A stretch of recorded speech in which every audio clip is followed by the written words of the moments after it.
তাহলে শুরু করা যাক। আমরা আজকে ভেক্টরের লেকচার 2 দেখতেছি এবং লেকচার 2 আমি অ্যাকচুয়ালি শুরু করব যেটা দিয়ে, সেটা হচ্ছে ভেক্টরের গুণন দিয়ে, ডট গুণন এবং ক্রস গুণন দিয়ে। সো আমরা আজকে শুরু করতেছি ভেক্টরের ডট গুণন দিয়ে।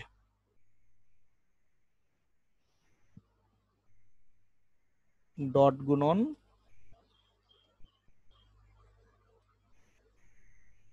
বা স্কেলার গুণন, যেটা ডট প্রোডাক্ট। এখন আমরা সবাই পড়ে আসছি ডট গুণনে ছিল A dot B equals to A B cos theta, এগুলো মুখস্থ হয়ে গেছে। এখন এই যে ডট গুণনে আমি যখন এ ডট বি সমান এ বি কস থিটা করতেছি, ডট গুণনে আসলে মূলত দুটা জিনিস ইম্পর্টেন্ট। একটা হচ্ছে ডট গুণনের যখন আমরা ব্যবহার করতেছি কি কি ব্যবহার স্পেসিফাই করতে হবে আমাদেরকে। নাম্বার ওয়ান ব্যবহার হচ্ছে ডট গুণন থেকে আমরা অ্যাঙ্গেল বের করতে পারি, সেটা আমরা জানি যে theta equals to cos inverse A dot B divided by A B. কিন্তু ডট গুণনের স্পেশাল কি কি প্রপার্টি আছে? প্রপার্টি নাম্বার এক, আমি যদি I dot I equals to J dot J equals to K dot K করি, 1 ছিল। আর I dot J equals to J dot K equals to K dot I 0 ছিল। প্রপার্টি নাম্বার 2 ছিল আমাদের A dot B equals two X BX plus A Y BY plus AZ BZ. Property number 3 ছিল A dot B equals to যদি 0 হয় তাহলে এ এবং B vector এই দুইটা পারপেন্ডিকুলার ছিল, একটা একটার উপরে লম্ব ছিল। প্রপার্টি নাম্বার 4 ছিল ডিরেকশনাল কোসাইন বা দিক কোসাইন,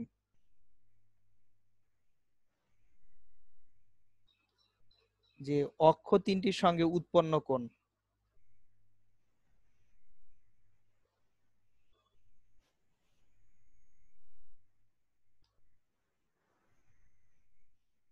তিনটা অক্ষের সঙ্গে কত অ্যাঙ্গেল ক্রিয়েট করে কোন একটা ভেক্টর, সেটা আমরা বের করছিলাম। সো এটাকে বলা হয় ডিরেকশনাল কোসাইন। ম্যাথও এটা আপনারা পড়ছেন। সো ডিরেকশনাল কোসাইন কি ছিল? Theta x equals to cos inverse A x by A, theta y equals to cos inverse A Y by A, এবং theta z equals to cos inverse A Z by A. আসলে এগুলা হচ্ছে একটু review type হয়ে যাচ্ছে, doesn't matter. চলেন, dot গুণনে সবচেয়ে বেশি ঝামেলা করা হয় হচ্ছে লম্ব অভিক্ষেপ এবং উপাংশ নিয়ে। সো আমরা ডট গুণনের মূল যে ব্যবহারটা দেখব সেটা হচ্ছে লম্ব অভিক্ষেপ,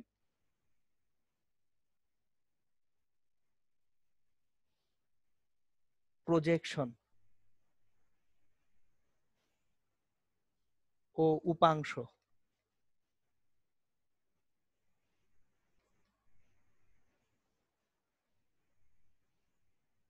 আপনাকে যেটা জিজ্ঞেস করতে বলতে পারে সেটা হচ্ছে একটা ভেক্টরের উপরে আরেকটা ভেক্টরের লম্ব অভিক্ষেপ এবং উপাংশ নির্ণয় করতে বলতে পারে। এখন আমরা জানি লম্ব অভিক্ষেপ হচ্ছে স্কেলার কোয়ান্টিটি আর উপাংশ হচ্ছে ভেক্টর কোয়ান্টিটি। এখন আমি মনে রাখি এইভাবে, এ ভেক্টর এর উপর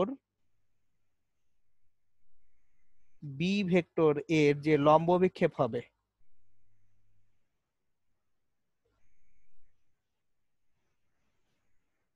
সেই লম্ব অভিক্ষেপ কার উপর? এর উপরে। তাহলে এটাকে নিচে নিয়ে আসি, উপরে এ ডট বি করে দিই।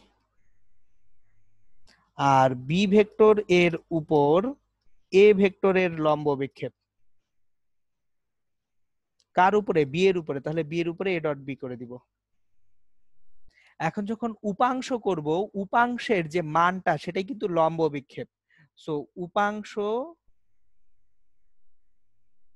এর যে মান সেটাই লম্ব অভিক্ষেপ। বা অন্যভাবে বললে, লম্ব অভিক্ষেপের সঙ্গে যে দিকে উপাংশ সেই দিকের একটা একক ভেক্টর গুণ করলেই উপাংশ পাওয়া যাবে। তাহলে লম্ব অভিক্ষেপের সাথে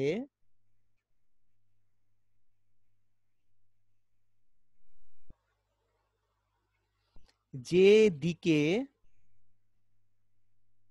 ভেক্টর সেদিকের একক ভেক্টর গুণ করলেই আমরা কি পাবো? উপাংশ পেয়ে যাব, উপাংশ পাওয়া যাবে। সুতরাং দেখেন ইজিলি কিন্তু আমরা লম্ব বিক্ষেপ থেকে কিভাবে উপাংশে যেতে হয় সেই প্রসিডিউরটা জানলাম। এখন এই প্রসিডিউরটা আমরা যদি ফলো করি তাহলে এ ভেক্টরের দিক বরাবর, দেখেন এ ভেক্টর এর দিক বরাবর বি ভেক্টর এর উপাংশ কম্পোনেন্ট, দেখেন এখানে কম্পোনেন্ট অফ কে, B, component of B but along A, so component of B vector along vector A. তাহলে আমার হচ্ছে এ এর দিকে, তার মানে একক ভেক্টর হিসেবে এ আনবো, তাহলে নিচে এ উপরে এ ডট বি। একইভাবে বি ভেক্টরের দিক বরাবর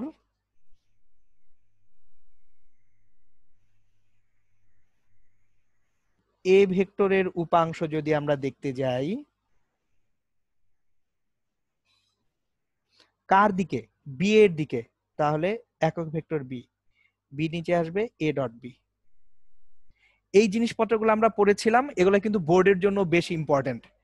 এখন আসেন এইখানে ঝামেলা কোথায় হতে পারে, এগুলাই তো কোনো ঝামেলা নেই। একটা ঝামেলা হতে পারে, একটা ভেক্টরের লম্ব দিক বরাবর অপর ভেক্টরের লম্ব অভিক্ষেপ বের করতে বলতে পারে। সো আমি এখন জিজ্ঞেস করি যে কোন ভেক্টরের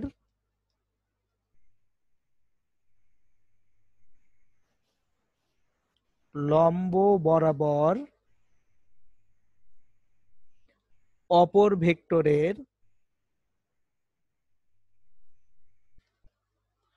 লম্ব অভিক্ষেপ।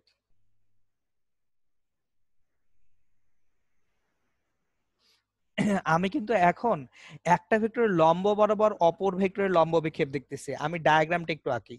ধরেন একটা ভেক্টর আছে আপনার কাছে এ, এটা একটা ভেক্টর, আর একটা ভেক্টর আছে এখানে বি। এখন আপনাকে জিজ্ঞেস করা হলো এ এর লম্ব বরাবর, এ ভেক্টরের লম্ব বরাবর, তার মানে এ ভেক্টরের লম্ব এরকম,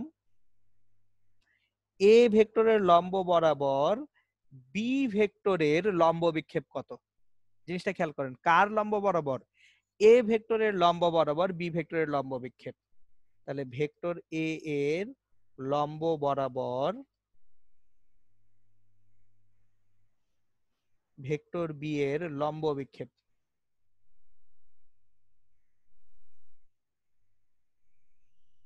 এইটা কত? এখন দেখেন এ এর লম্ব বরাবর বি এর যদি লম্ব বিক্ষেপ চিন্তা করতে যাই, অংশটুকু কিন্তু এইটুকু, এইটুকু।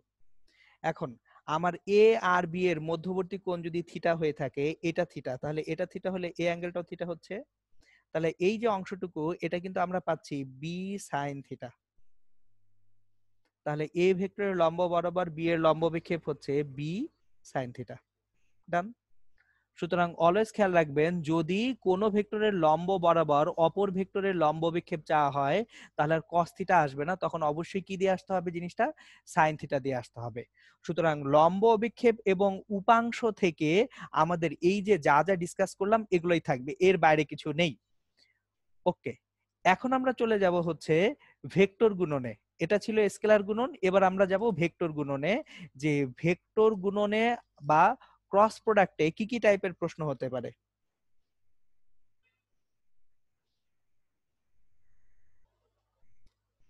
ভেক্টর গুণফল,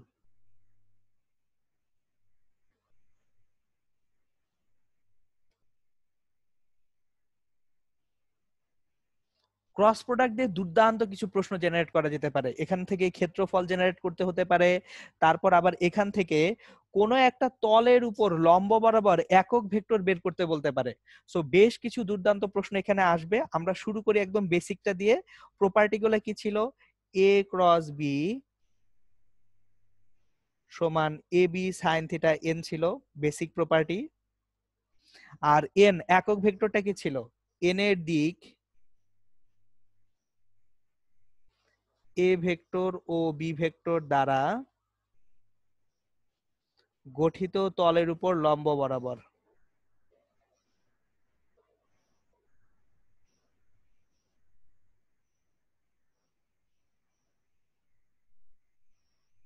এই যে একক ভেক্টর এনটা আছে এটার দিক হবে এ এবং বি দ্বারা গঠিত তলের উপর লম্ব বরাবর। এখন আপনারা এইখানে অনেক কিছু পড়ছেন, বাট আমি আরেকবার রিমাইন্ডার দিব। যদি অ্যান্টি ক্লকওয়াইজ হয় অ্যাঙ্গেলের বেলায় এ ক্রস বি যখন আমি করব, দেখেন এটা যদি এ ভেক্টর এটা যদি বি ভেক্টর হয়, আমি যদি এ ক্রস বি করি আর যদি বি ক্রস এ করি, এ ক্রস বি অ্যান্টি ক্লকওয়াইজ ঘূর্ণন, আর বি ক্রস এ করলে এটা কি ক্লকওয়াইজ ঘূর্ণন হয়ে যাবে না? তাহলে দুইটা একটা একটা কি হবে? বিপরীত হবে। A cross B equals to minus B cross A হবে, আর বি ক্রস এ সমান মাইনাস এ ক্রস বি হবে। তাহলে এখান থেকে আমরা দেখতে পাচ্ছি যে ক্রস গুণন বিনিময় সূত্র মেনে চলে না, এটা বিনিময় সূত্র মেনে চলে না। ডিস্ট্রিবিউটিভ ল এটা মেনটেন করে না। এখন দেখেন আমরা যখন ক্রস গুণন করতেছি কিছু জিনিসপত্র ছিল, প্রপার্টি গুলো আবার আসি।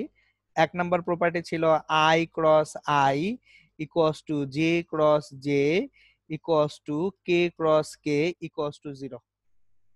একটা ভেক্টরকে তার নিজের সঙ্গে ক্রস গুণফল করলে 0 আসবে।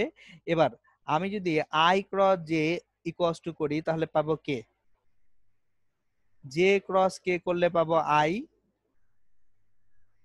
কে ক্রস আই করলে পাবো জে। আর যদি উল্টে দেই তাহলে মাইনাস হয়ে যাবে। সো এইটা মনে রাখার জন্য আমি সব সময় একটা জিনিস সবাইকেই পড়াই, আপনাদেরকেও পড়িয়েছি আমি, যে আই জে কে আপনারা পর পর রাখেন, আই জে কে পর পর রাখেন। এখানে আই রাখা হচ্ছে, এখানে জে রাখা হচ্ছে, এখানে কে রাখা হচ্ছে, তিনটা ভেক্টর পর পর রেখে দেন। সো এটা হচ্ছে অ্যান্টি ক্লকওয়াইজটা পজিটিভ। তাহলে দেখেন আই ক্রস জে যদি আমি করি সেক্ষেত্রে এখানে দেখেন আই থেকে যখন জে এর দিকে যাচ্ছি অ্যান্টি ক্লকওয়াইজ যাচ্ছি তাহলে আমি কি পাবো? প্লাস কে। কিন্তু আপনি যদি জে থেকে আই এর দিকে যান, উল্টা দিকে যান, তখন পেয়ে যাবেন মাইনাস। তাহলে এই যে দেখেন জে ক্রস আই করলে আমি মাইনাস কে পাবো। কে ক্রস জে যদি করি, ডায়াগ্রামে তাকাই, কে ক্রস জে করতেছি, কে ক্রস জে অ্যান্টি ক্লকওয়াইজ যাচ্ছি না, আমি অ্যাকচুয়ালি উল্টা দিকে আসতেছি, তাহলে মাইনাস আই পেয়ে যাব। এবং আমরা যদি আই ক্রস কে করি সেক্ষেত্রে মাইনাস জে পাবো। এবং এখানে সেকেন্ড প্রপার্টি যেটা ছিল এ ক্রস বি যখন আমরা করব, A cross B equals to কি ছিল? I J K A X A Y A Z B X B Y B Z ছিল। এখন আসেন ক্রস গুণনের একদম প্রথম যে ব্যবহারটা যেটা ভর্তি পরীক্ষায় সবচেয়ে বেশি আসে সেটা হচ্ছে দুইটা ভেক্টর পরস্পর সমান্তরাল কিনা যাচাই করা। তাহলে প্রথম যে ব্যবহার সেটা হচ্ছে দুইটি ভেক্টর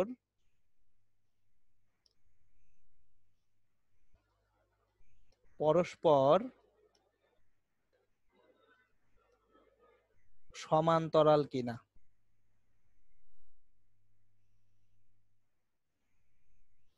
দুইটা ভেক্টর যদি পরস্পর সমান্তরাল হয় তখন যে দুইটা ভেক্টরের ক্রস মাল্টিপল এ ক্রস বি 0 হয়ে যায়।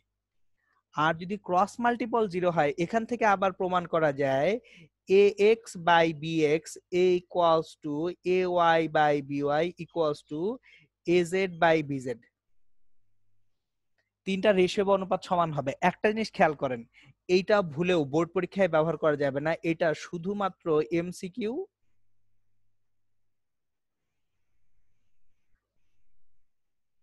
ও অ্যাডমিশন টেস্টে ব্যবহার করবেন। আপনার যদি এইচএসসি বোর্ড পরীক্ষায় কোনো প্রশ্ন আসে তাহলে এই বোর্ড পরীক্ষায় কিন্তু ভুলেও এই X by BX A Y by BY equals to A Z by BZ ব্যবহার করা যাবে না। ব্যবহার করলেও এখানে যদি স্যার নাম্বার কেটে দেন কিছু করার নাই। তাহলে এটা এমসিকিউ এবং অ্যাডমিশন টেস্টে ব্যবহার করবেন। একদম প্রেটি সিম্পল একটা কোশ্চেন করে আজকে ফার্স্ট কোশ্চেন, কোশ্চেন 1। ধরেন আপনাকে জিজ্ঞেস করলো যে একটা vector A equals to 2i minus J plus 3k ও B vector 4i minus 2j plus mk হলে m এর কোন মানের জন্য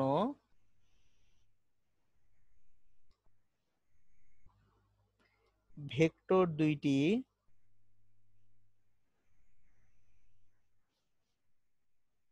পরস্পর সমান্তরাল হবে।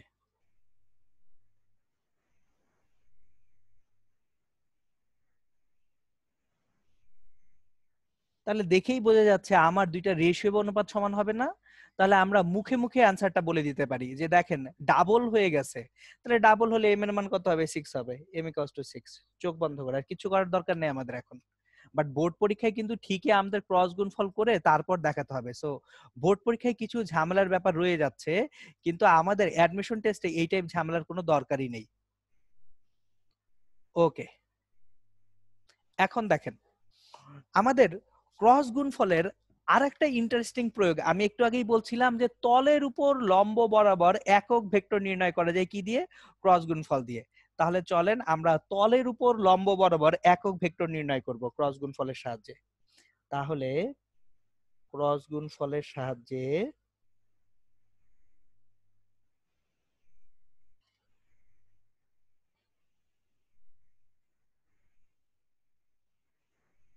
তলের উপর লম্ব বরাবর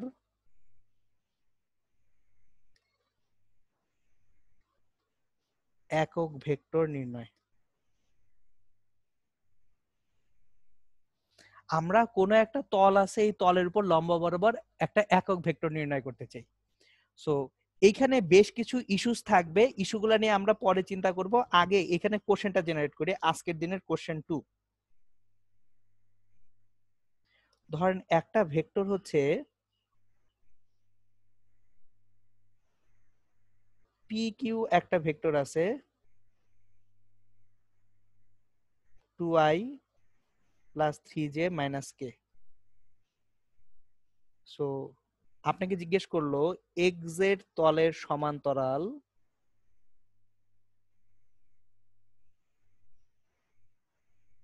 ও pq ভেক্টর এর উপর লম্ব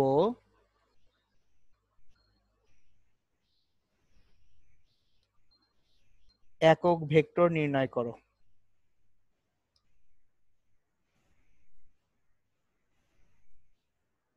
এটা বোথ ইঞ্জিনিয়ারিং এবং ইউনিভার্সিটি দুই জায়গায় রিটেনে আসার মতো একটা দুর্দান্ত প্রশ্ন।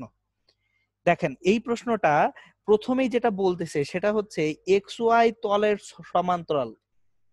আমার ভেক্টরটা কার সমান্তরাল? সরি, এক্স জেড তলের সমান্তরাল। তাহলে আমরা মনে করি নির্ণেয় যে ভেক্টরটা,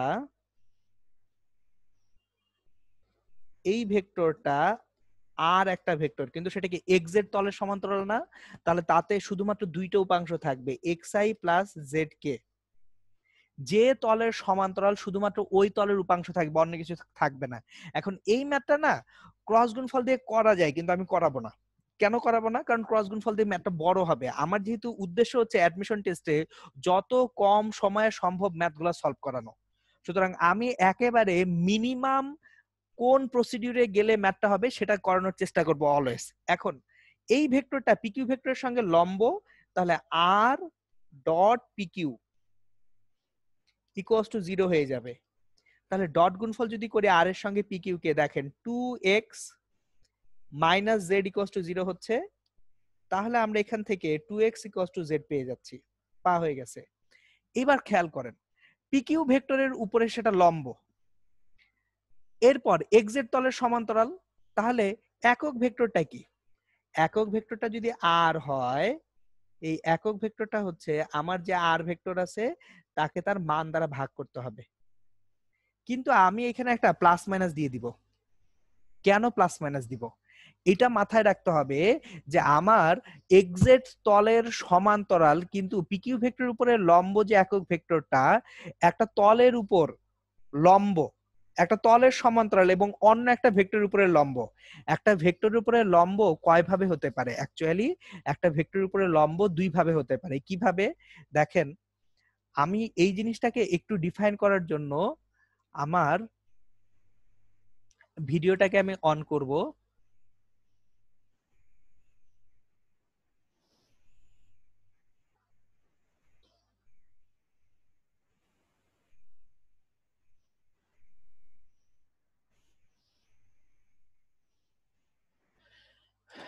ওকে, দেখেন আমি এইখানে একটা তলের সমান্তরাল এবং আরেকটা ভেক্টরের উপরে লম্ব দেখব। এই যে একটা তল, ধরেন এই তলের সমান্তরাল এবং আরেকটা ভেক্টরের উপরে লম্ব। এখন যে কোনো ভেক্টর, এটা যদি একটা ভেক্টর হয়, এই কলমটা যদি একটা ভেক্টর হয়, একটা ভেক্টরের উপরে লম্ব কতগুলা ভেক্টর থাকতে পারে? অসীম সংখ্যক ভেক্টর থাকতে পারে। একটা ভেক্টরের উপরে লম্ব থাকতে পারে অসীম সংখ্যক। কিন্তু যখনই আমি কোনো একটা তলের সমান্তরাল করব, এই কলমটা যদি একটা তলের সমান্তরালই এই কলমের উপরে লম্ব আঁকতে হয়, মাত্র দুইটা লম্ব পাবো। সো একটা তলের সমান্তরাল অন্য একটা ভেক্টর উপরে লম্ব কয়টা ভেক্টর পাওয়া যাবে? দুইটা। সো দুইটা ভেক্টর পাওয়া গেলে একটা হচ্ছে উপরের দিকে, আরেকটা কি নিচের দিকে, তাহলে একটা প্লাস হলে আরেকটা কি হবে? মাইনাস হবে। সুতরাং প্লাস মাইনাস দুইটা যদি থাকে, আমার কয়টা ভেক্টর পাচ্ছি? দুইটা ভেক্টর। এই কারণে আমি ওইখানে প্লাস মাইনাস চিহ্নটা ব্যবহার করতেছি। ওকে,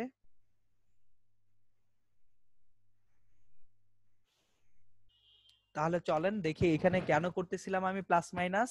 কারণ হচ্ছে আমার একটা ভেক্টরের উপরে লম্ব কিন্তু তলের যদি সমান্তরাল হয়, সেক্ষেত্রে আমরা কয়টা ভেক্টর পাবো? দুইটা ভেক্টর। এখন কিন্তু অঙ্ক শেষ হয়ে গেছে, দেখেন কোনো ক্রস গুণফল করতে হলো না, ধুম ধারাক্কা একদম শেষ। আর ভেক্টরটা কত? X I plus z K, x I plus z K divided by R এর মান root over x square plus z square. এখন আমরা জানি 2x সমান z, তাহলে z সমান 2x বসায় দেন। z সমান 2x, নিচে root over x square plus 4x square, তার মানে plus minus i plus 2k divided by root over 5। কাজ শেষ। সো এটাই হচ্ছে কোন একটা তলের সমান্তরাল এবং অন্য একটা ভেক্টরের লম্ব বরাবর একক ভেক্টর নির্ণয় করা। সো এখন আমরা ক্রস গুণফল ছাড়াও এটা করতে পারতেছি। নেক্সট আসবো ক্রস গুণফলের সাহায্যে ক্ষেত্রফল নির্ণয় করতে। ক্রস গুণফলের সাহায্যে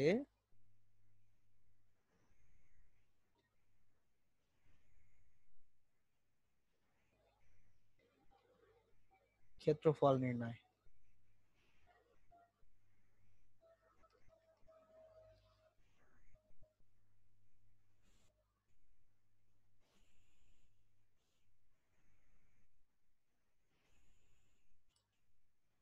সো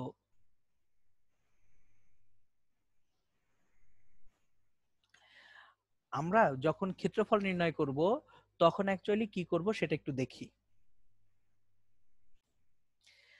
আমরা যখন ক্ষেত্রফল নির্ণয় করতেছি, আমি এইখানে একটা জিনিস একটু রিপিট করব, পিছনে যাব একটু। কেন ক্রস গুণফলের সাহায্যে ক্ষেত্রফল নির্ণয় করা যাবে, এটা হচ্ছে ফার্স্ট কোশ্চেন। চলেন, ক্ষেত্রফল নির্ণয় কেন ক্রস গুণফলের সাহায্যে করা যাবে সেটা একটু দেখি। ধরেন একটা ত্রিভুজ, এটা একটা ত্রিভুজ। এই ত্রিভুজের দুইটা বাহু, এটা হচ্ছে এ বি সি। আমার যদি এ বি সি ত্রিভুজের এই বাহুটা এবং এই বাহুটা যথাক্রমে, ধরেন এটাকে একটা ভেক্টর বলি পি ভেক্টর, এটা একটা ভেক্টর বলি Q vector, P R Q vector দ্বারা সূচিত হয়। এখন সি থেকে একটা লম্ব টানি ডি, এই পি কিউ ভেক্টরের মাঝখানের কোণ হচ্ছে থিটা।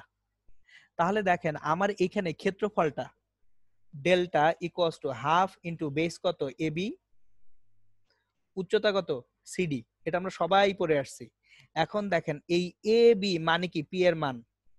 এখন সিডিটাকে আমরা প্রকাশ করতে পারি কিভাবে? খেয়াল করেন, সিডিটা হচ্ছে লম্ব আর এসিটা হচ্ছে আমার এখানে কি? অতিভুজ। তাহলে লম্ব বাই অতিভুজ ইকুয়ালস টু কি? সাইন থিটা না? তাহলে সিডি সমান লেখা যায় এ সি সাইন থিটা। তাহলে half P Q sine theta. এখন পি কিউ সাইন থিটা মানেই হচ্ছে হাফ পি এবং কিউ এর ক্রস গুণফলের মান। এই কারণে আমার যদি একটা ত্রিভুজের দুইটা অ্যাডজেসেন্ট বা সন্নিহিত বাহু দেওয়া থাকে ভেক্টর আকারে, ক্ষেত্রফলটা ইজিলি নির্ণয় করা যাবে কি? ক্রস গুণফলের মান দিয়ে। সুতরাং যদি একটি ত্রিভুজের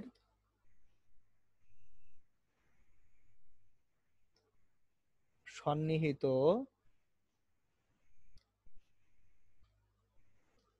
দুটি বাহু এ ভেক্টর ও বি ভেক্টর দ্বারা সূচিত করা হলে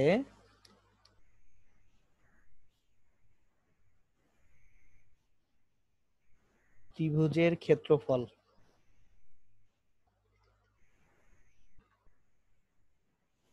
হাফ এ ক্রস বি।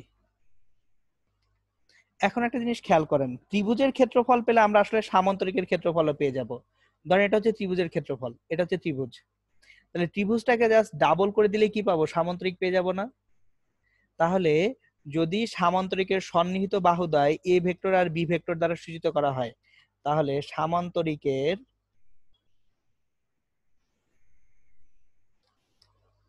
সন্নিহিত বাহুদ্বয় ভেক্টর এ ও ভেক্টর বি দ্বারা সূচিত হলে ক্ষেত্রফলটা হবে এ ক্রস বি। ওকে, ত্রিভুজ গেল, সামান্তরিক গেল, কিন্তু এখানে আরো একটা জিনিস লাগে, সেটা হচ্ছে যদি সামান্তরিকের কর্ণ দুইটা দেওয়া থাকে তখন কি করতে হবে। সো ধরেন আপনাকে দুইটা সামান্তরিকের, একটা সামান্তরিকের কর্ণদ্বয় দেওয়া আছে, কর্ণ দুইটা দিয়ে বলল যে এই সামান্তরিকের ক্ষেত্রফল কত হবে নির্ণয় করো। এখন যখন কর্ণ দেওয়া থাকবে, আমি বেসিকটা আরেকবার একটু ডিসকাস করে নিব, বিকজ আমাদের বেসিকটা জানা খুব জরুরি। একটা সামান্তরিক, ধরেন একটা কর্ণ হচ্ছে পি, এটা একটা কর্ণ পি, আর একটা কর্ণ হচ্ছে কিউ। ধরেন এই সামান্তরিকের একটা কর্ণ পি আর একটা কর্ণ হচ্ছে কিউ।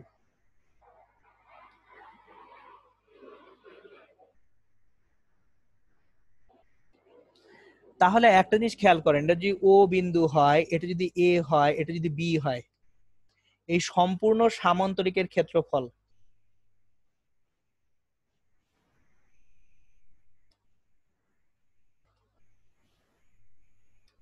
ফোর ইন্টু ত্রিভুজ ও এ বি।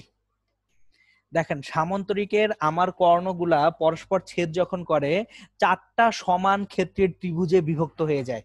তাহলে ও এ বি এইরকম চারটা ত্রিভুজ ক্ষেত্র আছে।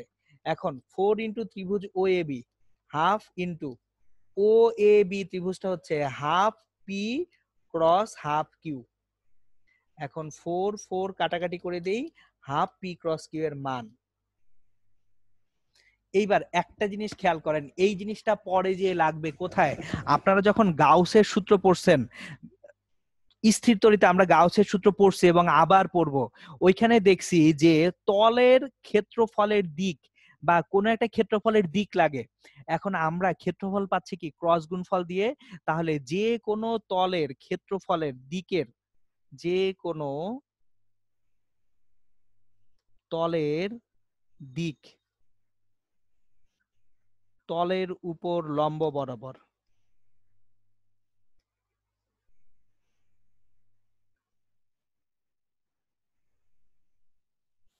এখন এই সামান্তরিকের ক্ষেত্রফল নির্ণয়ের জন্য আমাদের আরো একটা জিনিস শিখতে হবে। যে কোনো ত্রিভুজ বা সামান্তরিকের ক্ষেত্রফল নির্ণয়ের জন্য যেটা শিখতে হবে সেটা হচ্ছে অবস্থান ভেক্টর বা পজিশন ভেক্টর।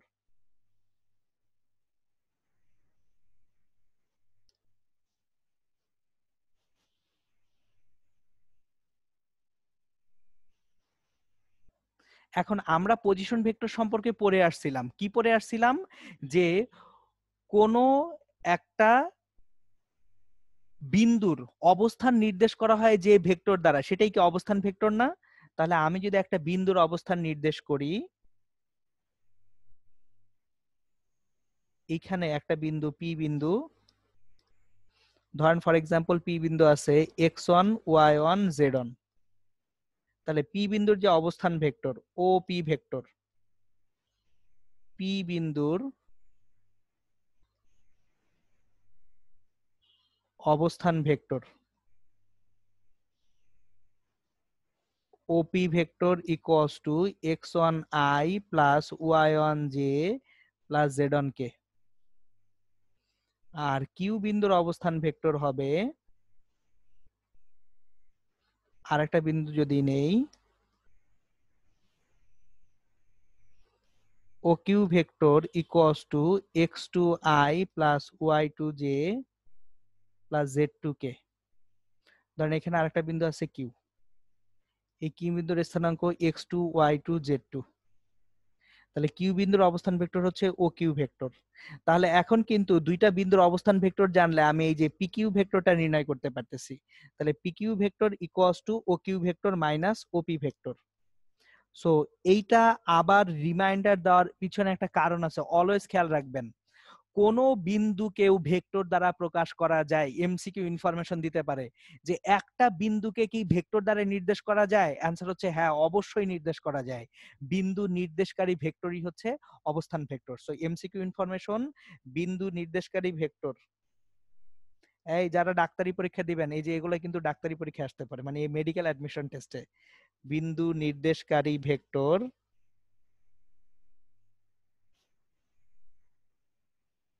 অবস্থান ভেক্টর।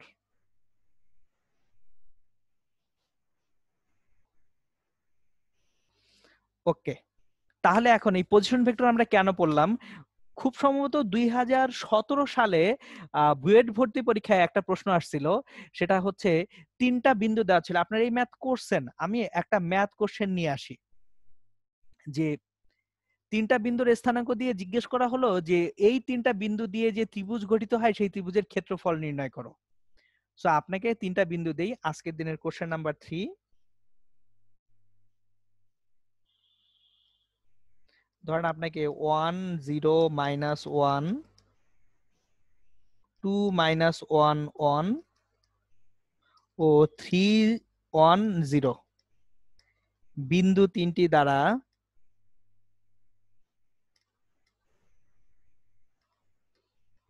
গঠিত ত্রিভুজের ক্ষেত্রফল নির্ণয় করো।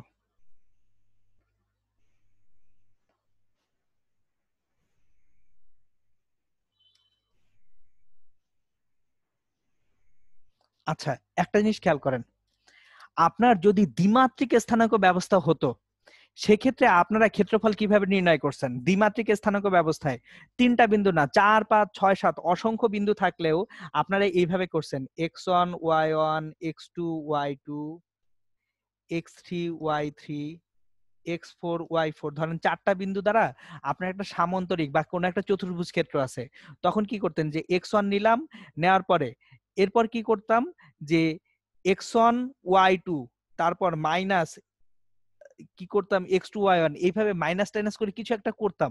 ঠিক আছে, আমি ওটা ডিটেইলসে যাচ্ছি না, মানে এখানে কিছু শর্টকাট আছে যে এই x1 y1 টা আবার নিচে নামিয়ে এনে তারপর ক্রস গুণন করে যোগ করে দিলেই হয়ে যায় অ্যাকচুয়ালি। সো এই যে y1 x2 তারপর y2 x3 y4 এইভাবে এভাবে গেলেও হয়ে যায়। কিন্তু এটা হচ্ছে শুধুমাত্র দ্বিমাত্রিক স্থানাঙ্ক ব্যবস্থায়, এটাকে আমি ত্রিমাত্রিকে পারবো না।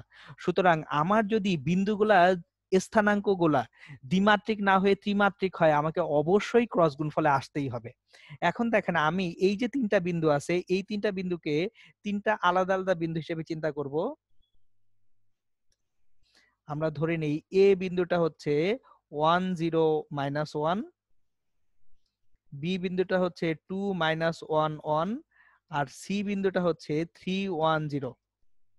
তাহলে আমি একটা ট্রায়াঙ্গেল চিন্তা করি, এটা হচ্ছে এবিসি একটা ট্রায়াঙ্গেল এবিসি। তাহলে আমার কি লাগবে? এবি ভেক্টর আর এসি ভেক্টর লাগবে, বা যে কোনো দুইটা সন্নিহিত বাহু নিলেই তো হচ্ছে AB vector equals to OB vector minus OA vector. তাহলে ওবি ভেক্টরটা কত? 2i minus J plus k, আর minus OA vector minus i, j তো এখানে 0, আর প্লাস কে। কেন প্লাস কে হচ্ছে? দেখেন মাইনাস 1 আছে, তাহলে মাইনাস কে ছিল, মাইনাস প্লাস একবারে করে দিছি। 2i minus I, I minus J plus 2কে, এটা হচ্ছে এবি ভেক্টর। একইভাবে আমি এসি ভেক্টর যদি নিতে যাই, এসি ভেক্টর সমান হচ্ছে OC vector minus OA vector. তাহলে ওসি ভেক্টর হচ্ছে 3i প্লাস জে, কে তো 0, মাইনাস ওএ আই মাইনাস মাইনাসে প্লাস কে, সুতরাং আমরা পাবো 2i প্লাস জে প্লাস কে। এখন তাহলে ক্ষেত্রফল del equals to half AB vector cross AC vector, এইটার মান। তাহলে আমরা এবি ক্রস এসি ভেক্টরটা যদি নির্ণয় করি আই জে কে, এখানে পাচ্ছি আমরা 1 মাইনাস 1 2, আর এটা পাচ্ছি 2 1 1। সো দেখেন আই যদি নেই আমরা পাবো -1 -2, মাইনাস যে যখন করবেন মাইনাস যেতে 1 -4 তাহলে -3 আসবে, প্লাস কে যখন করব তখন 1 + 3 2 মানে +3 আসবে। সো আমরা পাচ্ছি -3i + 3j + 3k। সুন্দর, তিনটাই 3 3 3 করে আসছে, তাহলে হাফ √3a² + 3a² + 3a²। কাজ শেষ। তাহলে 9 9 9 3 নং 27, হাফ ইন্টু √27 বর্গ একক। এটা হচ্ছে আমাদের ত্রিভুজের ক্ষেত্রফল কোন স্থানাঙ্ক ব্যবস্থায়? ত্রিমাত্রিক স্থানাঙ্ক ব্যবস্থায়। সুতরাং ডট গুণন ক্রস গুণনের একেবারে ডিটেলস চলে গেল। এখন আসেন আমরা যাব হচ্ছে আপেক্ষিক বেগে, মানে ছাতা ধরা সংক্রান্ত যত ঝামেলা ছিল সেখানে আমরা আসবো আপেক্ষিক বেগ।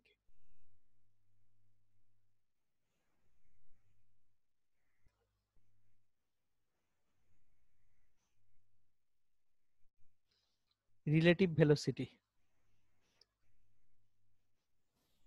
আমি সবসময় এই জিনিস সবাইকে বারবার পড়াই, আবারও পড়াবো।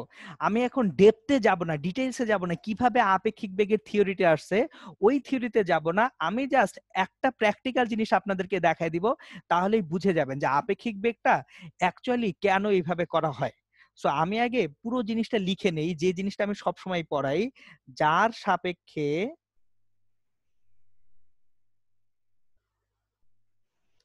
আপেক্ষিক বেগ নির্ণয় করতে হবে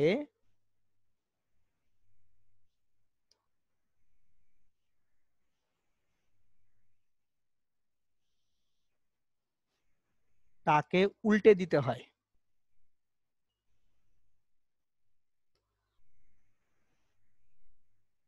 উল্টানো বেগের সাথে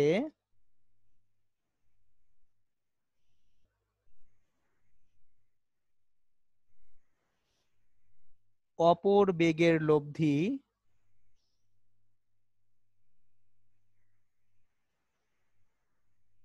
আপেক্ষিক বেগ।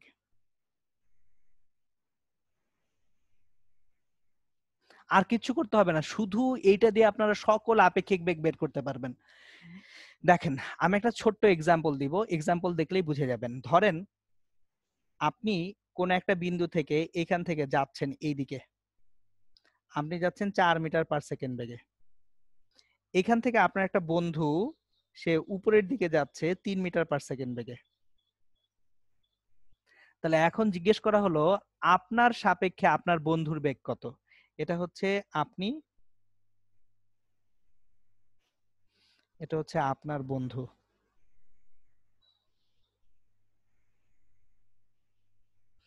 তাহলে আপনার সাপেক্ষে আপনার বন্ধুর আপেক্ষিক বেগ মানে কি? মানে হচ্ছে আপনি আপনার বন্ধুকে কিভাবে যেতে দিতেছেন। তাহলে আপনার সাপেক্ষে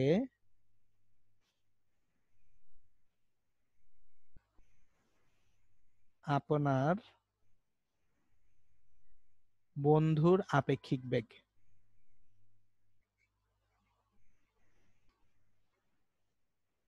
এখন কার সাপেক্ষে? আপনার সাপেক্ষে। তাহলে যার সাপেক্ষে আপেক্ষিক বেগ তাকে কি করব? উল্টায় দিব। তাহলে 4 মিটার/সেকেন্ড থেকে উল্টায় দিব, উল্টায় দিলাম। একটা জিনিস দেখেন, কমন মিস্টেক। আমি রুটে সবসময় থাকি এই কারণে, এখানে কমন একটা মিস্টেক, এটাকে ভুলেও -4 লেখা যাবে না, কারণ আপনি বেগের মান বসাচ্ছেন। খেয়াল করেন এইখানে একটা ভুল হয়ে যায়, এইটা যদি 4i হয় এটাকে উল্টালে -4i লেখা যাবে, ভেক্টরে মাইনাস আসে, কারণ আই ডান দিকে -i বাম দিকে। কিন্তু আমি যখন শুধু মান বলতেছি এটা 4 মিটার/সেকেন্ড, উল্টানো হয়েছে 4 মিটার/সেকেন্ড, নেগেটিভ আনা যাবে না। তাহলে যার সাপেক্ষে আপেক্ষিক বেগ তাকে উল্টানো হয়েছে, উল্টানো বেগের সাথে অপর বেগের লব্ধি, অপর বেগ কত? 3 মিটার/সেকেন্ড। এই দুইটার লব্ধি যখন নির্ণয় করব সেটা আমাকে আপেক্ষিক বেগ দিবে। এই যে দেখেন, তাহলে আপেক্ষিক বেগটা এখানে হবে কত? 5 মিটার/সেকেন্ড, এবং ডিরেকশনটা এই ডিরেকশনটা। সো অলওয়েজ এইটুকু খেয়াল রাখলেই এনাফ। এখন এটাকে একটু ফর্মুলেশন যদি করি, বইপত্রগুলো যেহেতু ফর্মুলেট করে দেয়, ধরেন একটা বস্তু এর বেগ হচ্ছে VA, আরেকটা বস্তুর বেগ হচ্ছে VB, তাহলে A এর সাপেক্ষে B এর আপেক্ষিক বেগ,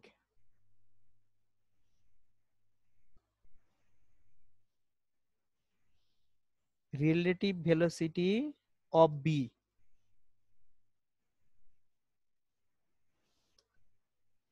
উইথ রেসপেক্ট টু A কার সাপেক্ষে? এর সাপেক্ষে বি এর আপেক্ষিক বেগ। কার আপেক্ষিক বেগ? বি এর। কার সাপেক্ষে? এর। তাহলে এটাকে উল্টায় দিব না? আমি সলভ করার সময় এ ভেক্টরটাকে উল্টায় দিব। তাহলে এখন দেখেন ভেক্টর আকারে প্রকাশ করতেছি যেহেতু মাইনাস ভি লিখবো। এটার সঙ্গে অপর বেগের লব্ধি ভিবি এর লব্ধিটা আমার কি নির্দেশ করবে? আপেক্ষিক বেগ নির্দেশ করবে। তাহলে আপেক্ষিক বেগটা হবে এরকম। তাহলে এখন দেখেন কার আপেক্ষিক বেগ? বি এর, ভি অফ বি কার সাপেক্ষে? উইথ রেসপেক্ট টু এ, তাহলে ভিবি এ ইকুয়ালস টু, তাহলে ভিবি মাইনাস ভিএ। এইভাবে ফর্মুলেশনটা করা যায় যে আমার যার সাপেক্ষে আপেক্ষিক বেগ সেই ভেক্টরটাকে আমি নেগেটিভ করব, নেগেটিভ করে অপর ভেক্টরটা নিয়ে আসব, তাহলে আপেক্ষিক বেগ পাবো। এখন দেখেন এইখানে অ্যাকচুয়ালি যারা ইভেন ভার্সিটি পরীক্ষাও দিবেন তাদেরকেও আমি একটু প্যাচ গোজের মধ্যে দিয়ে নিব। কেন? কারণ হচ্ছে এইখানে না অনেক রকম জটিল জটিল কোশ্চেন করার অবকাশ আছে। সো আমি শুরুতেই একেবারে সিম্পলিফাইড ভার্সনে থাকবো, তারপর আস্তে আস্তে একটু কমপ্লেক্স ভার্সনে যাব। একদম সিম্পলিফাইড ভার্সন কি? একটা লোক হাঁটতেছে, বৃষ্টি এত বেগে পড়তেছে, তাহলে কত কোণে ছাতা ধরলে সে বৃষ্টির হাত থেকে রক্ষা পাবে? এরকম কোশ্চেন করা হয় যে কোনো একটা লোক রাস্তা দিয়ে হাঁটতেছে। চলেন আমরা তাহলে কোশ্চেনটাই করি। কোশ্চেন 4,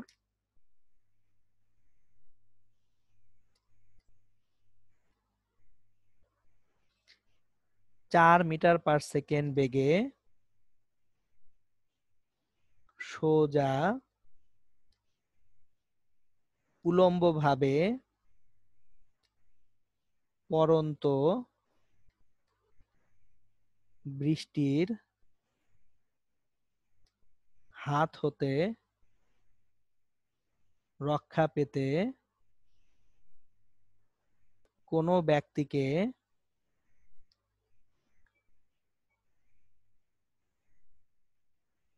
45 ডিগ্রি কোণে ছাতা ধরতে হয়।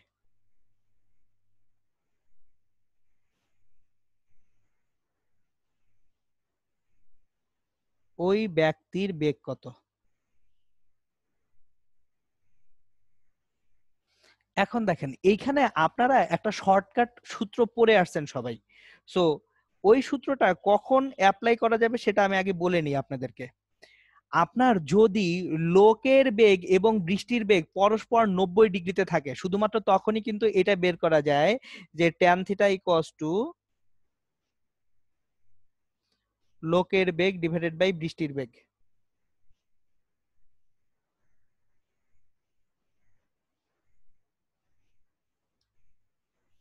এটা কখন প্রযোজ্য? শুধুমাত্র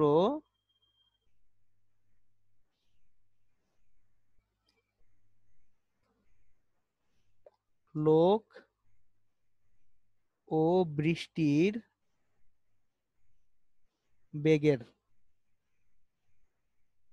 মধ্যবর্তী কোণ 90 ডিগ্রি হলে। একটু খেয়াল রাখেন আমি কেন এই কথাগুলো রিপিট করতেছি বারবার। আপনারা অতি অবশ্যই, আমরা যতই বলি না কেন মার্কেট থেকে এই জয়কলি টাইপ বইপত্রগুলো পড়েন। সো জয়কলি টাইপ বইপত্রগুলোর মূল সমস্যাটা হচ্ছে, বইগুলোকে আমি খারাপ বলছি না, বইগুলো অবশ্যই বেশ ভালো হেল্পফুল বই, আমি কাউকেই খারাপ বলবো না, কিন্তু কিছু শর্টকামিংস আছে। শর্টকামিংস কি? তারা এই শর্টকাট গুলো দেওয়ার সময় শর্টকাটটা কখন অ্যাপ্লিকেবল সেটা বলে দেয় না। ফলে দেখা যায় যে একটা ম্যাথ প্রশ্ন যখন করা হচ্ছে আপনি তখন ওই শর্টকাট মেরে ভুল অ্যান্সারটা দিয়ে আসতেছেন। খেয়াল করেন এইখানে যদি কেবলমাত্র লোক এবং বৃষ্টির বেগের মধ্যবর্তী কোণ 90 ডিগ্রি হয় তখনই আপনি শুধুমাত্র এই থিওরিটা অ্যাপ্লাই করতে পারবেন। অন্য কোথাও পারবেন না। তাহলে আমাকে অবশ্যই এইখানে লোক এবং বৃষ্টির মাঝখানের কোণ কত 90 ডিগ্রি, এই জন্য ট্যান থিটা সমান লোকের বেগ বাই বৃষ্টির বেগ। তাহলে আমি এখান থেকে যে লোকের বেগটা পাবো সেই লোকের বেগ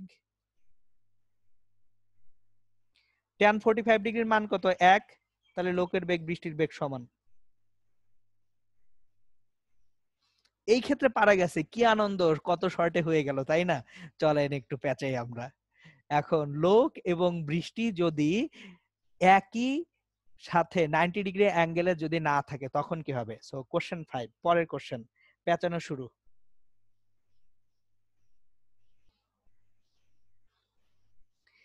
একজন লোক কোন রাস্তায়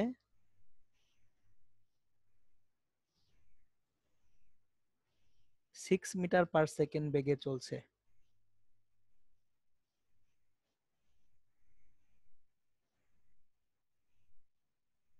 উলম্বের সাথে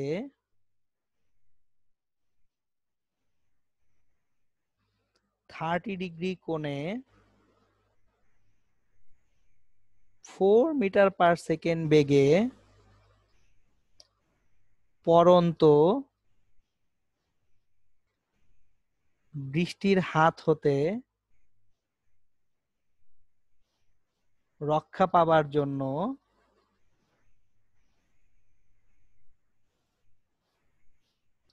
ওই লোককে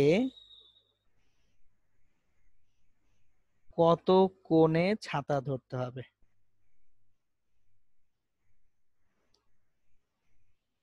দেখেন এখন কিন্তু আর মামদোবাজি চলবে না।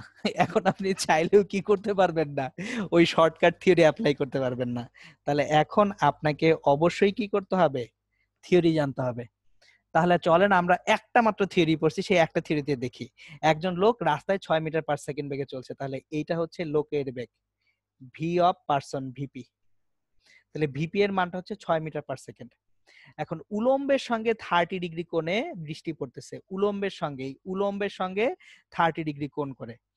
এখন এইখানে একটা জিনিস আছে, বৃষ্টিটা কি লোকের পিছন থেকে আসতেছে নাকি সামনের থেকে আসতেছে, প্রশ্নে কিন্তু বলে দেয় নাই, খেয়াল করেন। আমার বৃষ্টিটা লোকের সামনের দিক থেকে আসতে পারে উলম্বের সঙ্গে 30 ডিগ্রি কোণে, এভাবে বৃষ্টি আসতে পারে, এভাবে আসতে পারে, যে কোনোটা হইতে পারে না। কিছু যদি বলে না দেয় তাহলে ধরে নিতে হবে যে বৃষ্টিটা সামনের দিক থেকে আসতেছে। আমি অ্যাগেইন রিপিট করতেছি, প্রশ্নে যদি কিছুই না বলে যে অ্যাঙ্গেল করে কোন দিক থেকে, সামনের দিক থেকে না পিছনের দিক থেকে, তাহলে ধরে নিতে হবে বৃষ্টিটা কোন দিক থেকে আসতেছে, সামনের দিক থেকে। তাহলে এইভাবে বৃষ্টিটা আসতেছে। তাহলে এইটা হচ্ছে অ্যাকচুয়ালি এক্সটেন্ড করি ভি আর, ভিপি ভিআর। একটা জিনিস আপনারা খেয়াল করে দেখেন, আমি আপনাদেরকে গত লেকচারে সমবিন্দু ভেক্টর পড়াইছিলাম এবং বলছিলাম সমবিন্দু ভেক্টর ভেরি ভেরি ইম্পর্টেন্ট। খেয়াল করেন আমি কিন্তু সব সমবিন্দু ভেক্টরের কনসেপ্টে যাচ্ছি। এখন দেখেন আমার এইখানে লোকটা যখন ছাতা ধরবে, তাহলে বৃষ্টির আপেক্ষিক বেগ কার সাপেক্ষে, লোকের সাপেক্ষে। তাহলে V R P vector equals to V R vector minus VP vector. তাহলে V R vector minus VP এইটা, তাহলে মাইনাস ভিপি ভেক্টর। এখন তাহলে এই দুইটার যে লব্ধি ভেক্টর আছে, এই দুইটার লব্ধি ভেক্টর অনুযায়ী বৃষ্টিটা আসবে। তাহলে বৃষ্টি আসবে কিভাবে, এইভাবে। এবার তাহলে আমাকে যে অ্যাঙ্গেলটা মেজার করতে হবে সেই অ্যাঙ্গেলটা হচ্ছে কত, সেই অ্যাঙ্গেলটা হচ্ছে যে দেখেন ভিতরের এই অ্যাঙ্গেলটা, খেয়াল করেন। এই অ্যাঙ্গেলটা মেজার করতে পারলে আপনার অ্যাকচুয়ালি কাজ হয়ে গেছে। চলেন তাহলে এই অ্যাঙ্গেলটা যদি হয় আমার থেটা, এই থিটাটা আমরা কিভাবে নির্ণয় করব সেটা দেখি। একটু একটু করে খেয়াল করেন। আমরা যদি এইখানকার অ্যাঙ্গেলটা নেই, যে এই অ্যাঙ্গেলটা কত ডিগ্রি, এই অ্যাঙ্গেলটা হচ্ছে উলম্বের সঙ্গে 30 ডিগ্রি, এটা 30 ডিগ্রি কিন্তু। তাহলে এটা 30 হলে ভিতরের এই অ্যাঙ্গেলটাও কত 30 ডিগ্রি। তাহলে ভিপি এবং ভিআর এর মধ্যবর্তী কোণ কত, ভিপি ও ভিআর এর মধ্যবর্তী কোণ, সেটা যদি আলফা হয়ে থাকে, আলফা ইকুয়ালস টু কিন্তু 60 ডিগ্রি। খেয়াল করে দেখেন এই অ্যাঙ্গেলটা 30 ডিগ্রি হলে ভিপি এবং ভিআর এর মধ্যবর্তী কোণ কত হচ্ছে, 60 ডিগ্রি হয়ে যাচ্ছে। তাহলে আমার লাগবে ট্যান থিটা। তাহলে ট্যান থিটা ইকুয়ালস টু, কার সঙ্গে কোণ উৎপন্ন করতেছে? ভিপি এর সঙ্গে। ভিপি এর মান কত? খেয়াল করেন ভিপি ভেক্টরটা আমি উল্টাইছি কিন্তু সেটার মান কত? ভিপি এর মান হচ্ছে 6 প্লাস এইখানে বৃষ্টির বেগ কত? 4 4 cos 60 ডিগ্রি আর উপরে 4 sin 60 ডিগ্রি। এখন দেখেন যদি ক্যালকুলেটর ছাড়া থাকে যে আমার এটা ইউনিভার্সিটিতে কোশ্চেন হিসেবে আসলো, তাহলে টেনশন নেওয়ার কোনো কারণ নাই। sin 60 ডিগ্রির মান কত? √3/2, তাহলে এটা 2√3 লিখবো। cos 60 ডিগ্রির মান কত? হাফ, তাহলে হাফ যদি হয় এখানে দেখেন হাফ 6 যোগ 2 8, তাহলে √3/4, তাহলে theta equals to tan inverse √3/4। এখন ভদ্রলোককে ছাতা ধরতে হবে কত কোণে সেটা দেখি। এটা যদি থিটা হয়, এ অ্যাঙ্গেলটা থিটা, তাহলে আমার এই অ্যাঙ্গেলের বিপরীত কোণ এই অ্যাঙ্গেলটাও থিটা। তাহলে ভদ্রলোককে ছাতা ধরতে হবে উলম্বের সঙ্গে, উলম্বের সাথে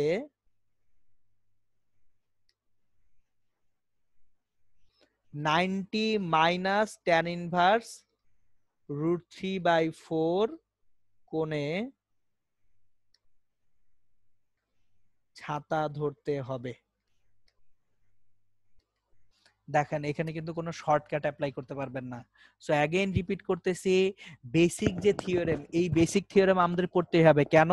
কারণ হচ্ছে আমাদের যদি রিটেনে থাকে, ডিউ রিটেন এই প্রশ্নটা দিয়ে দিল, দিতেই পারে, রিটেন প্রশ্নে তো নাম্বার বেশি। সো আমার এইভাবে তো করা যাচ্ছে যে আপনি চিন্তা করবেন যে ভাইয়া আমরা তো ক্যালকুলেটর ইউজ করতে পারতেছি না ডিউতে, তো কি হয়েছে, ক্যালকুলেটর ইউজ না করতে পারেন, এই ফরম্যাটে তো অ্যান্সার বের করা যাচ্ছে, এই ফরম্যাটেই অ্যান্সারটা বের করে দিয়ে আসতে হবে। সুতরাং এটা গেল হচ্ছে আমার কত কোণে ছাতা ধরবো, ছাতা ধরার অঙ্ক। ওকে, পিওর ইঞ্জিনিয়ারিং এর জন্য এইখানে আরো কিছু জিনিসপত্র পড়তে হবে, সেগুলো আমরা ইঞ্জিনিয়ারিং সেগমেন্টে আমি দেখাবো, সমস্যা নেই। এখন আমরা চলে যাব গ্রেডিয়েন্ট, ডাইভারজেন্স এবং কার্লে। এই তিনটা জিনিসও আপনাদের লাগবে, গ্রেডিয়েন্ট, ডাইভারজেন্স, কার্ল। তাহলে আমি গ্রেডিয়েন্ট, ডাইভারজেন্স, কার্ল আপনাদেরকে আগে থিওরি গুলা পড়াবো, তারপর তাদের অ্যাপ্লিকেশন গুলো আমি পড়িয়ে দিব আপনাদেরকে। চলেন আমরা এখন দেখব গ্রেডিয়েন্ট, ডাইভারজেন্স ও কার্ল।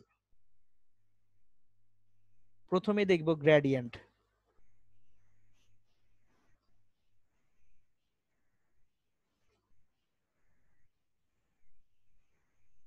এখান থেকে কিন্তু ভার্সিটিতেও কোশ্চেন আসতে পারে, বেশ সুন্দর সুন্দর কোশ্চেন আসতে পারে, ইভেন মেডিকেল অ্যাডমিশন টেস্টে এখান থেকে কোশ্চেন আসার মতো অনেক কিছু আছে। সো আমি সবকিছুই গুছিয়ে দিচ্ছি আপনাদেরকে। ধরেন কোন একটা ভেক্টরকে আমরা প্রকাশ করলাম, এফ একটা ভেক্টর,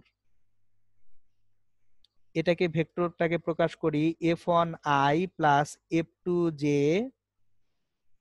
প্লাস f3k দ্বারা। তাহলে এই ভেক্টর এফ এর যে gradient, gradient of F,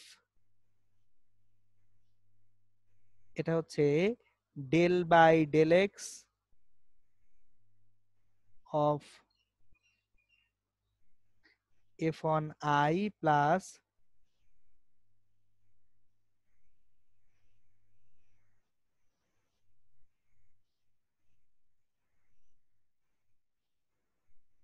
actually আমি একটা ভুল করছি, সেই ভুলটা আমি সংশোধন করে নিচ্ছি।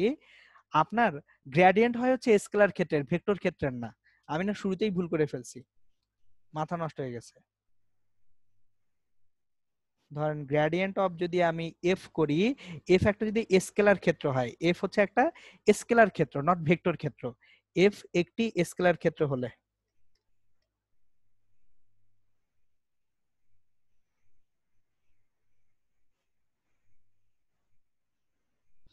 তাহলে এইখানে আসলে সবগুলাই এফ হবে, এফ এফ এফ। এই যে এখন ঠিক আছে। সো এফ যদি একটা স্কেলার ক্ষেত্র হয়, গ্রেডিয়েন্ট অফ এফ হবে del by del x of F I plus del by del y of F J plus del by del z of F K. আমি এইটা নিয়ে খুব বেশি টানা হেঁচড়া করব না, কিন্তু আপনারা, আমি যেটা বলবো সেটা হচ্ছে গ্রেডিয়েন্ট, ডাইভারজেন্স এবং কার্লের যে প্র্যাকটিস প্রবলেমগুলো লেকচার শিটে দেওয়া আছে, অতি অবশ্যই সবগুলা করবেন। কেন? কারণ প্র্যাকটিস না করলে এগুলো আসলে পরীক্ষার হলে বসে ধুম করে হওয়াটা একটু কষ্টকর। এখন গ্রেডিয়েন্টের পরে আছে ডাইভারজেন্স।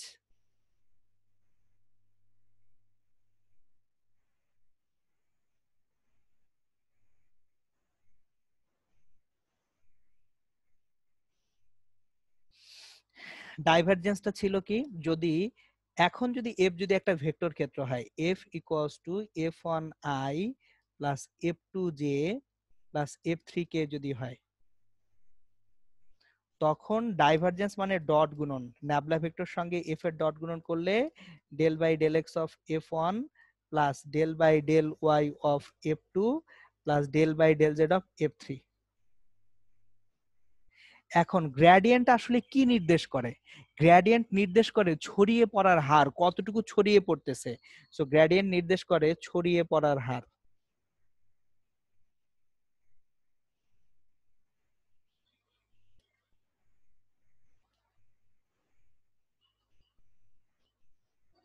এখন গ্রেডিয়েন্ট যদি পজিটিভ হয় তখন কি হবে, গ্রেডিয়েন্ট নেগেটিভ হলে কি হবে, এই সরি বারবার গ্রেডিয়েন্ট বলতেছি, ডাইভারজেন্স, ডাইভারজেন্স হচ্ছে ছড়িয়ে পড়ার হার নির্দেশ করে।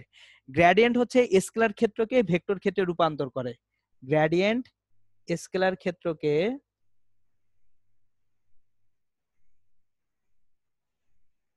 ভেক্টর ক্ষেত্রে রূপান্তর করে।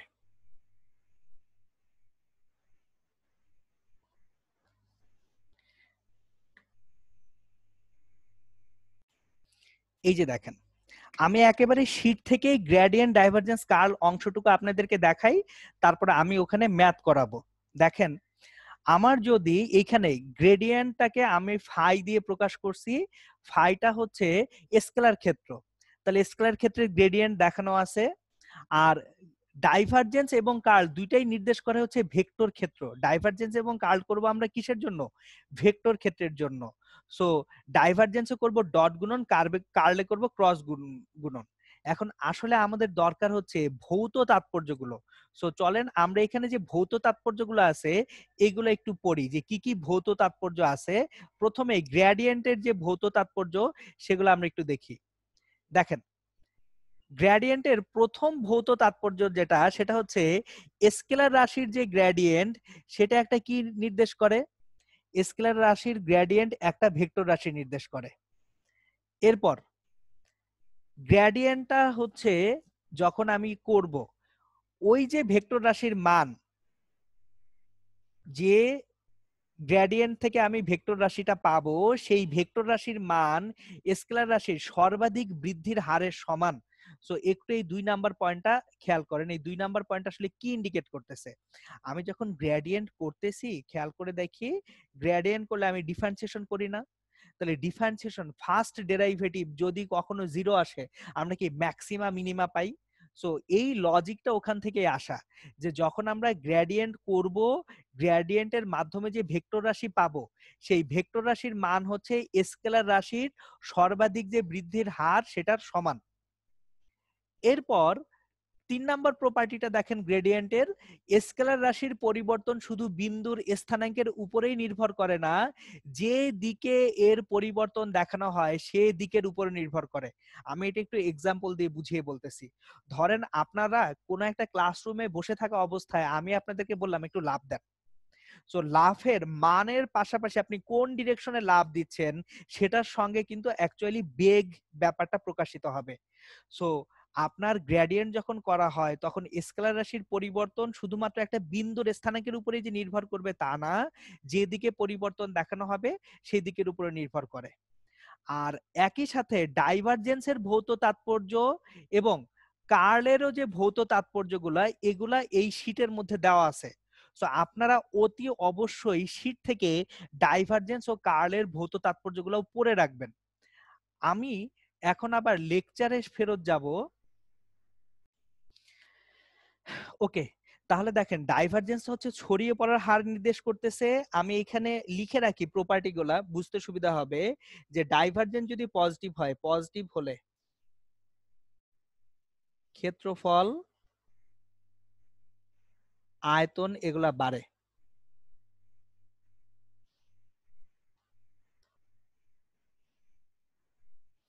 আর নেগেটিভ হলে ক্ষেত্রফল, আয়তন কমে।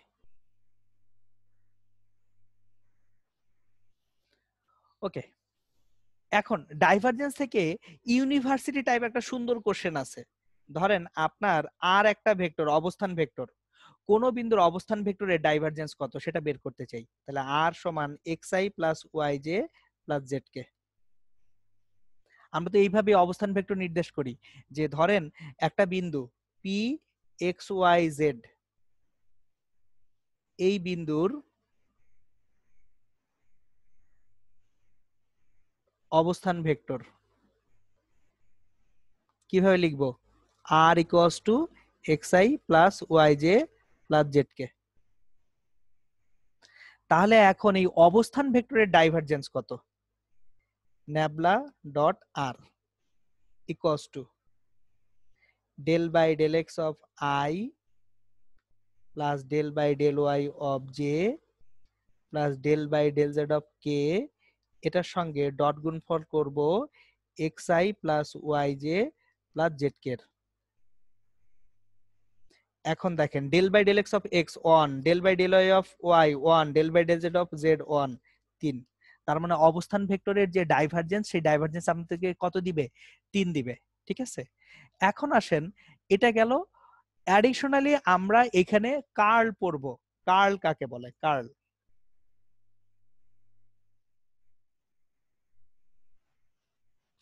কার্ল অ্যাকচুয়ালি কোনো ভেক্টর ক্ষেত্রের ঘূর্ণনশীলতা নির্দেশ করে।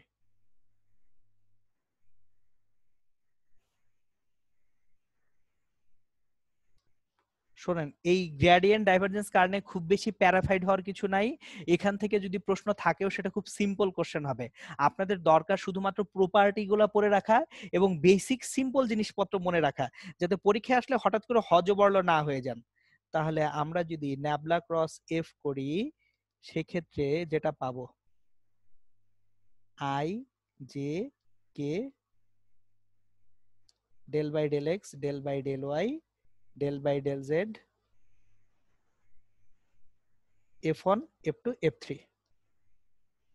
এখন কার্লের ভৌত তাৎপর্যের মধ্যে যদি কার্ল শূন্য হয়, তাহলে ভেক্টর ক্ষেত্র অঘূর্ণনশীল, আর কার্ল যদি শূন্য না হয়, ভেক্টর ক্ষেত্র ঘূর্ণনশীল।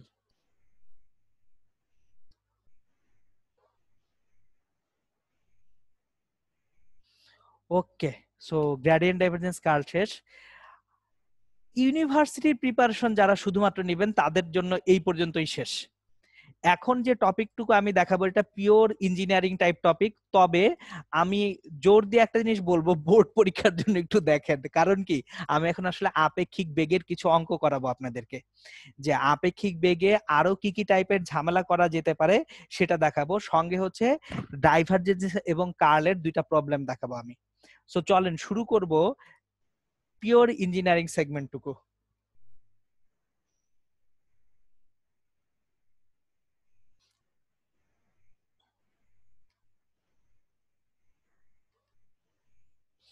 এইখানে যে ম্যাথ করাবো এটা ভার্সিটিতে আসার কোনো সম্ভাবনাই নাই, কিন্তু ওই যে যেহেতু আপনাদের সামনে বোর্ড পরীক্ষা আছে, বোর্ড পরীক্ষায় আসার যেহেতু যথেষ্ট সম্ভাবনা আছে, সেহেতু দেখে যান। আসেন আমরা প্রবলেমে যাব। এখন এটা প্রবলেম নাম্বার কত হবে আমাদের আজকের? আমাদের এটা প্রবলেম নাম্বার হবে, কোশ্চেন 5 ছিল, এটা কোশ্চেন 6 বলি। অ্যাকচুয়ালি কোশ্চেন 6 এটা ছিল, এটা ছিল কোশ্চেন 6, এটা হবে কোশ্চেন 7।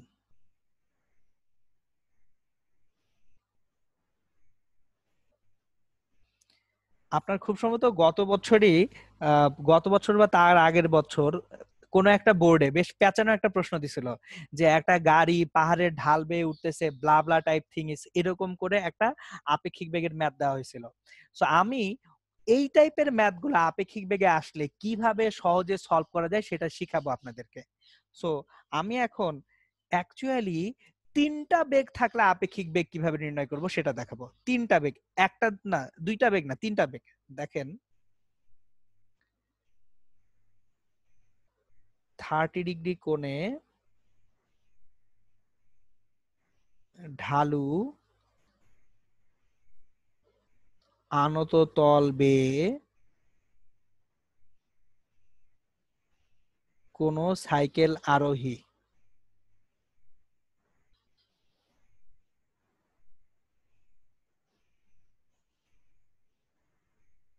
4 মিটার/সেকেন্ড বেগে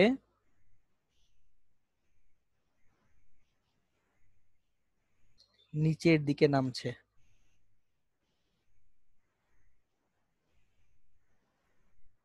বৃষ্টি সোজা নিচের দিকে 4 মিটার/সেকেন্ড বেগে পড়ছে।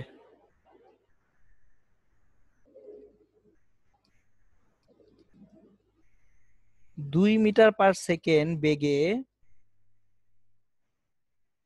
বাতাস সাইকেল আরোহীর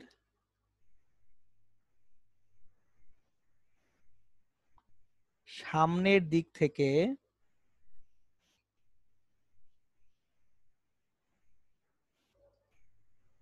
অনুভূমিকভাবে আসলে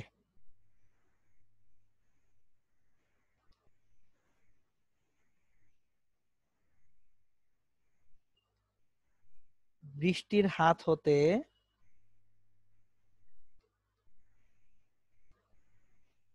রক্ষা পাবার জন্য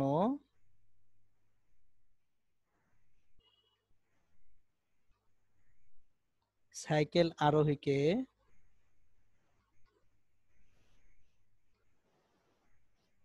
কত কোণে ছাতা ধরতে হবে?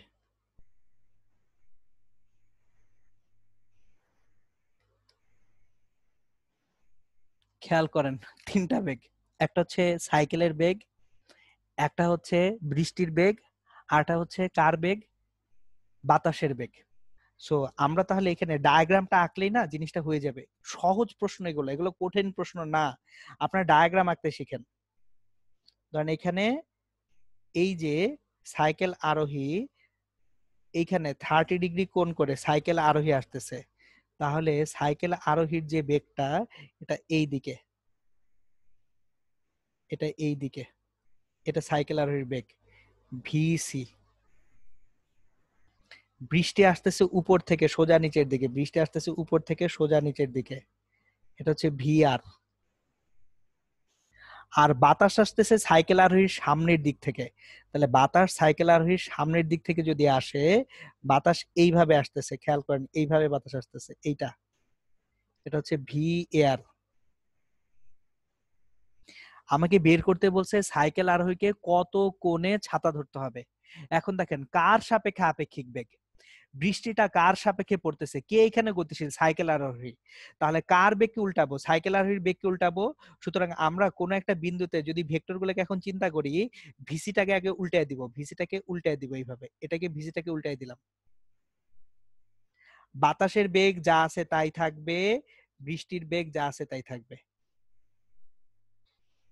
এখন এই তিনটার লব্ধি ভেক্টরটাই কিন্তু আমার ভেক্টর। সো জিনিসটা খেয়াল করেন, আমার দরকার হচ্ছে কার আপেক্ষিক বেগ? আমার দরকার হচ্ছে বৃষ্টির আপেক্ষিক বেগ, V of rain with respect to কে? সাইকেল আরোহী, R C, V of R C. দেখেন বৃষ্টির আপেক্ষিক বেগ কার সাপেক্ষে? সাইকেল আরোহীর সাপেক্ষে। তাহলে V R vector minus VC vector, কিন্তু এখানে একটা বাতাস আছে, এই কারণে বাতাসের ভেক্টরটাকে আমরা যোগ করে দিব। তাহলে V R vector minus VC vector plus V A vector হবে ভি আর সি। এখন একটু মনোযোগ দিয়ে খেয়াল করেন, আমি আসলে ডায়াগ্রামটা এঁকে ফেলছি, এইখান থেকে বেশি ঝামেলা করার দরকার নেই। আমার এই তিনটা ভেক্টরের লব্ধি নির্ণয় করতে হবে। আমি তিনটা ভেক্টরের কি নির্ণয় করব? লব্ধি নির্ণয় করব। লব্ধি নির্ণয় করার জন্য আপনাদেরকে আমি উপাংশ শিখাইছি, সবচেয়ে সোজা কাজে যাব। আমরা এখানে বেশি ঝামেলা না করে ডিরেক্ট কিসে চলে যাব? উপাংশে চলে যাব। তাহলে এই ভিআরসি এর যে অনুভূমিক উপাংশ হবে, খেয়াল করেন এই অ্যাঙ্গেলটা কত? এটা 30 ডিগ্রি। বৃষ্টির বেগটা ছিল কত? 4 মিটার/সেকেন্ড, এটা 4। বাতাসের বেগটা 2, আর সাইকেল আরোহীর বেগ কত? 4। এখন দেখেন আমি কি করি, V R C cos theta equals to 2 cos 0 degree, উপাংশে ভাঙাচ্ছি, plus 4 cos 30 degree plus 4 cos -90°। কেন -90 করতেছি? এই যে দেখেন নিচের দিকে আছে ক্লকওয়াইজ, অ্যাঙ্গেলটা কত? -90°। এটা ভিআরসি কস থিটা। তাহলে ক্যালকুলেট যদি করি 2 4 cos 30°, ক্যালকুলেটর, সো 2 + 4 × cos 30, 2.617, 2.617, এটা হচ্ছে ভিআরসি কস থিটা। আর ভিআরসি সাইন থিটা, তাহলে ভিআরসি সাইন থিটা কত হবে? কস গুলোকে সাইন করে দেই, 2 sin 0° plus 4 sin 30° plus 4 sin -90°। এখন তাহলে দেখি 4 sin 30°, 4 sin 30,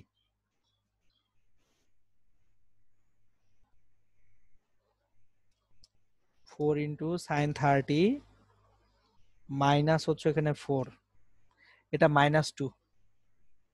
দেখেন ভিআরসি cos থিটা আসতেছে হচ্ছে 2.617, ভিআরসি sin থিটা আসতেছে -2। এখন একটা জিনিস খেয়াল করেন, এখানে অ্যাঙ্গেলটা যখন বের করতে যাব, এখন আমি আপনাদেরকে যে অংশটুকু দেখাবো এটুকু ভেরি ইম্পর্টেন্ট। এটা খুবই মনোযোগের সাথে খেয়াল রাখতে হবে আপনাদের, কারণ ভুলভাল যা হওয়ার এখনই হবে। এইটুকু আসতে কারো সমস্যা হয় না, সমস্যা হচ্ছে এরপরে অ্যাঙ্গেলটা বের করতে যেয়ে। ওকে, এই অংশটা এখানে থাকুক। এখন দেখেন ভিআরসি সাইন থিটা -2, ভিআরসি কস থিটা কত? 2.617। এবার আমি আবার একটু ডায়াগ্রামটা আঁকি আপনাদের বোঝার সুবিধার্থে। দেখেন ভিআরসি কস থিটা পজিটিভ, তাহলে cos theta, V R C cos theta positive, এটা অনুভূমিক উপাংশ এই দিকে। ভিআরসি সাইন থিটা নেগেটিভ, উলম্ব উপাংশ কোন দিকে? এই যে দেখেন নিচের দিকে। এটা -2 কোন দিকে? নিচের দিকে। এটা -2 নিচের দিকে, আর এটা 2.617। তাহলে অ্যাকচুয়ালি আমার যে অ্যাঙ্গেলটা আছে, এই অ্যাঙ্গেলটা ট্যান থিটা যদি এখন নির্ণয় করতে যাই, খেয়াল করেন আমার দরকার কি? কার সঙ্গে কোণ নির্ণয় করা দরকার? উলম্বের সঙ্গে। তাহলে আমি অ্যাকচুয়ালি এই কোণটা নির্ণয় করব, এইটা। এই কোণটাই কিন্তু উলম্বের সঙ্গে কোণ। সো আমার যদি ডিজায়ার্ড অ্যাঙ্গেলটা হয় থিটা, এই যে থিটা, ট্যান থিটা, এখানে এই থিটার জন্য লম্ব কত? দেখেন এখানে এই থিটার জন্য লম্ব কিন্তু 2.617, ভূমি কিন্তু -2 না, ভূমি হচ্ছে 2। জাস্ট মান নিয়ে কাজ করব, কারণ আমি কোয়াড্রেন্টে এঁকে ফেলছি। সো থিটার যে মান হবে, theta equals to tan inverse 2.617 divided by 2, shift tan, answer নির্ণয় করে ফেলি 52.61°। তাহলে উলম্বের সঙ্গে 52.61° কোণে ভদ্রলোককে ছাতা ধরতে হবে। এটা ছিল পুরা ম্যাথটা। দেখেন এখন যদি বাতাসটা সামনের দিক থেকে না আসে, পিছন দিক থেকে আসে, বাতাস যদি সাইকেল আরোহীর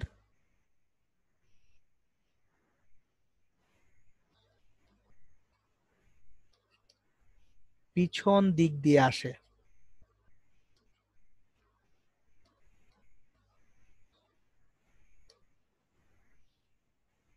তাহলে কি হবে? সো আমরা ডায়াগ্রামটা কি, সাইকেল আরোহী নামতেছে এইভাবে, এটা হচ্ছে ভি অফ সাইকেল। বৃষ্টি পড়তেছে এইভাবে, এটা হচ্ছে ভি অফ রেইন। বাতাস এখন এদিক থেকে আসতেছে, এই যে বাতাসটা এদিক থেকে আসতেছে, ভি অফ এয়ার। কাজ শেষ। তাহলে আপনি যখন আপেক্ষিক বেগ বের করবেন, সাইকেল আরোহীর বেগটাকে উল্টায় দিবেন, ভিসিটাকে উল্টায় দিবেন, এটা ছিল 4। তারপর এইবার বাতাসের বেগটা এইদিকে, এটা হচ্ছে 2, আর বৃষ্টির বেগ নিচের দিকেই, এটা হচ্ছে 4। এখন লব্ধি নির্ণয় করেন, কাজ শেষ। সো জাস্ট ভেক্টরের ডিরেকশন গুলা খেয়াল করেন, ডিরেকশন খেয়াল করলে আপনারা ইজিলি ম্যাথ গুলা করতে পারবেন ইনশাল্লাহ। ওকে,